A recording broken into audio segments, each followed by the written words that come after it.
Mbola amin'izay vaovao ny toe-karena izay hatrany dia tanterahina etsy Anosy ny fivoriana fahatelo amby telopolo ny komity ny fadin-tseranana sy varotra ny firenena mikambana ao amin'ny Komeza anomboka androany ary itoy hatramin'ny zoma ho avy izao ny fiona.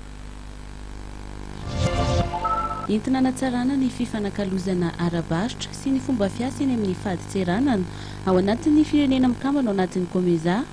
andinihana ny fametrahana modely arahana sy hitambaran-drehetra mba hitovy ny tombontsoa azon'ireo mpikambana ireo, fampirisihana ny firenena tsirairay hamokatra ahafahana manondrana avy eo mba hampitovy tantana ny entana afarana sy ahondrana. Ireo no tena tanjon'ny fivoriana fahatelo amby telopolo ny komitiny fadin-tseranana sy ny varotra an'ireo firenena mikambana ao anatin'ny Komeza.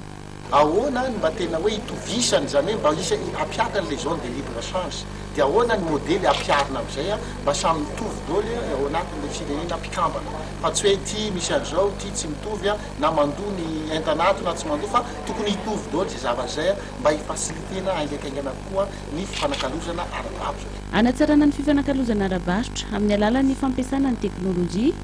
ary ny famoronana asa, io kosa no nambarany sekretera jeneraly ny Komeza an'ity fivoriana ity. Anamborana ny fifanakalozana ara-barotra amin'ny resaka numerika, indrindra ohatra fotsiny izany hoe fampiasana ny mobile phone ny